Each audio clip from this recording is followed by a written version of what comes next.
나는 역사의 발전을 예전처럼 확신하지 않는다. 사회적 불의와 불평등을 집단적 의지와 실천으로 극복할 수 있다고 믿지만 한 번의 사회혁명으로 모든 것을 바꿀 수 있다고 믿지는 않는다. 인간 이성의 힘을 신뢰하지만 생물학적 본능의 한계로 인해 호모사피엔스가 스스로 절멸할 가능성도 배제할 수는 없다고 생각한다. 제가 드레피스 사건을 20세기의 개막이다 이렇게 본 것은 드레피스 사건 안에 20세기의 중요한 대사건들을 예고하는 징후들이 거기 다 들어있었고요. 드레피스 사건 때 결국 적국 독일에 기밀을 팔아먹었다는 혐의로 드레피스 대위가 체포되고 유죄 선고를 받았는데 그 당시 프랑스와 독일 사이의 그 민족주의적 대립 이게 어마어마했거든요. 그렇게 인접해 있으면서 민족주의 감정에 완전히 빠져들고 대중이 그리고 그 국가의 정부들이 해외 식민지를 둘러싸고 대립하면서 이제 군비를 확장하는 상황이 진행되면 전쟁이 필연적이라는 거. 그래서 이것은 1차, 2차 두 차례의 세계대전을 예고한 사건이에요. 근데 이제 그 못지않게 제가 중요하게 본 것은 드레피스 사건 때 처음으로 지식인이 집단적으로 등장해서 여론에 영향을 미치고 정부에 영향을 미치고 사회의 진로를 바꿨어요. 조르주 클레망소라는 1차 대전 때 이제 프랑스 총리를 했던 그분이 만든 운영한 신문사인데 발행부수 3만 부에 불과한 신생신문이었습니다. 거기에 에밀 졸라라는 작가가 그 드레피스가 무죄인 이유를 조목조목 밝히는 그 대통령에게 보내는 공개 서한을 발표를 했는데 나는 고발한다. 근데 그 글과 이어진 에밀 졸라의 여러 글에 지지 서명을 이제 싣기 시작했는데요.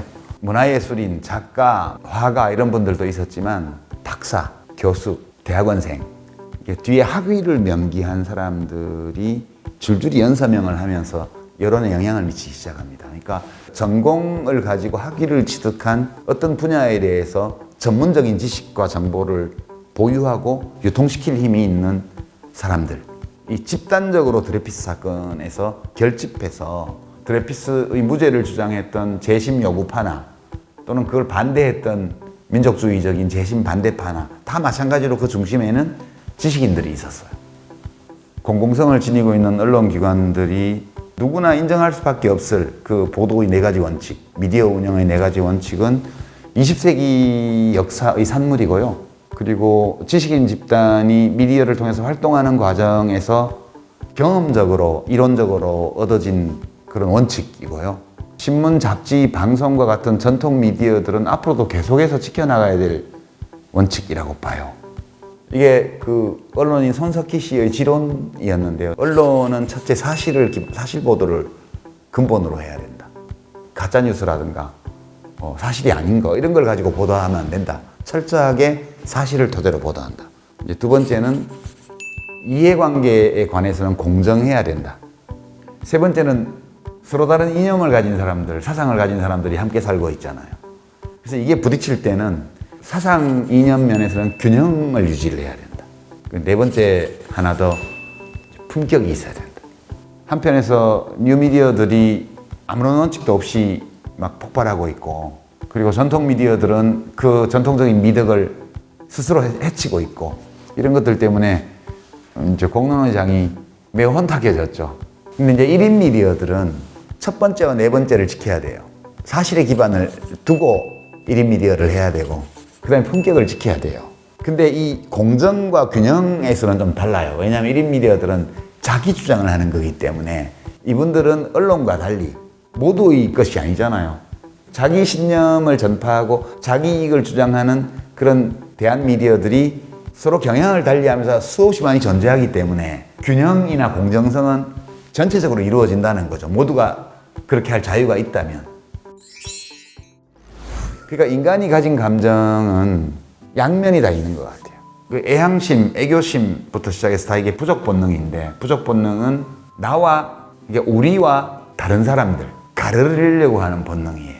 내가 살아남으려면 내가 속한 요 집단이 살아남아야 되기 때문에 매우 강력한 부족 본능을 우리가 진화 과정에서 얻었거든요.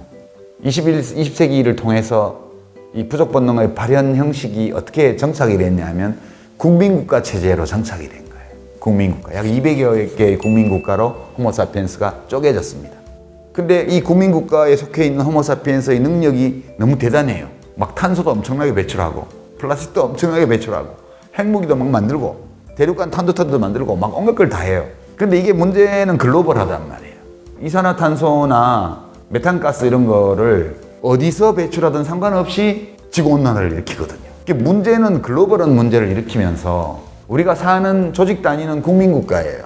그리고 그 국민국가의 의사결정권자들이 이기적으로 행동하도록 요구를 해요, 사람들이. 그리고 민주주의라는 이 정치제도는 개개인의 욕망 표출을 정당화하죠.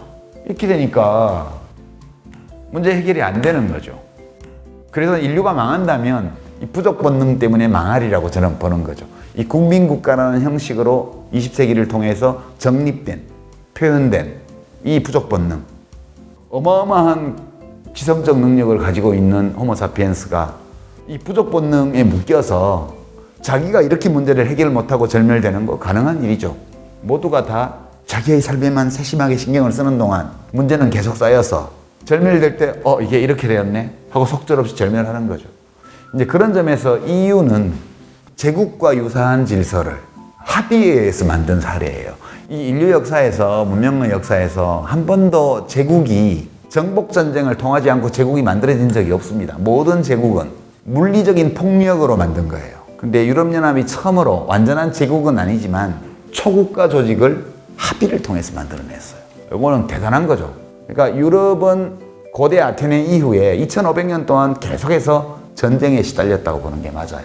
이 사람들이 이 전쟁의 공포에서 벗어나서 항구적인 평화를 이루기 위해서는 유럽을 하나의 질서로 통합해야 한다. 이 생각을 19세기 들어서 했고요.